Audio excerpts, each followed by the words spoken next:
Today I'm going to talk about the 3 pillars for health and performance that everybody should know. If anybody's really serious about creating a resilient, robust mind, they need to have everything they do aimed at the same outcome. So what most people do is they randomly follow a training routine, or they eat a certain way, hoping in some way it's going to give them more confidence and courage without really examining the mindset they're trying to achieve. So this is where most people fall down. So it's really important to bring anything to alignment so that you know exactly the outcome and the character you're trying to uncover. The first thing we're going to look at is food.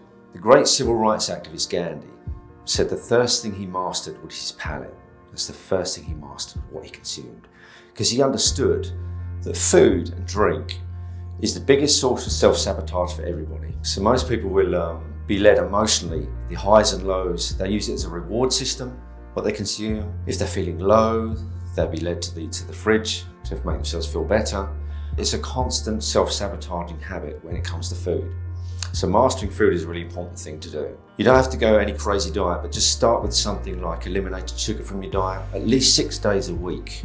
Stop eating processed foods, crisps, biscuits, really cheap bread, really cheap pasta, all of those things. I'm going to get into this in a lot more detail in future videos, but for now, just eliminate anything that's not a real food, because a lot of it out there isn't. Now, the second thing is a philosophy of living. This is really, really powerful, and it's great to see the old philosophies now coming back into fashion, because we've all heard about how our thoughts create our reality. If we think about something enough, it's going to become a reality whether we want it or not. Most of our thoughts come from our belief system. There are no new thoughts. They come from a belief system that we picked up from childhood, from our environment, from our teachers, from our friends, and the people we mix with. So our belief system contains everything where our thoughts are produced from. So I'd really recommend, instead of anything like therapy, I think therapy has failed. I think it's failed children. I think it's failed adults. I don't think it's enough anymore.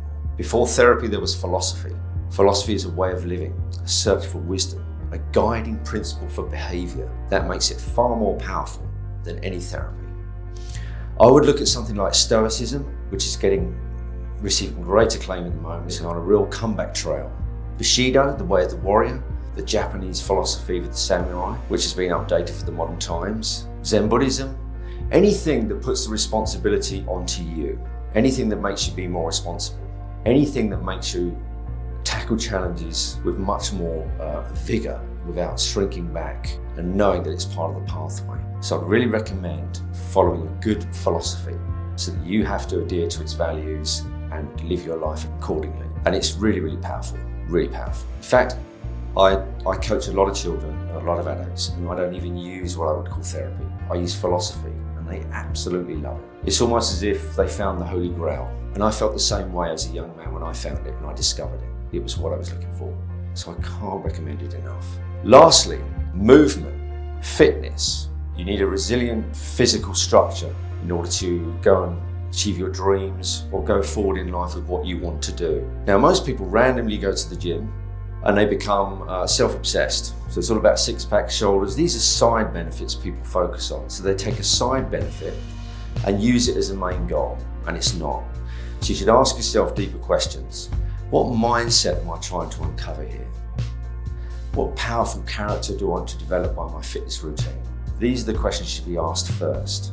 Not about some random hope that getting wide-shouldered and six-pack will give you confidence. Because if you look out there in our super fragile society, there's lots and lots of fit bodies. There's lots of fit men and women, but we're becoming more and more fragile. So it just doesn't equate to looking good to having courage and confidence.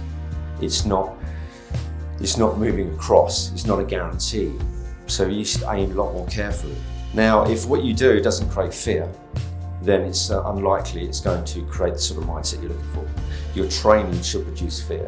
It should be tough at times. It should make you frightened. One of the best things to do here is obviously martial arts. It's based on overcoming fear. It's also steeped in philosophy, integrity, courage, discipline, and respect.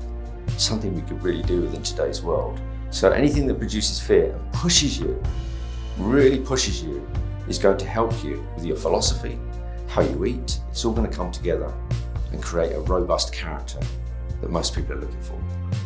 Thank you for watching. If you like this video and you found it useful, please subscribe to my channel. Just hit the like button and punch the notification bell, and I look forward to seeing you in the next video.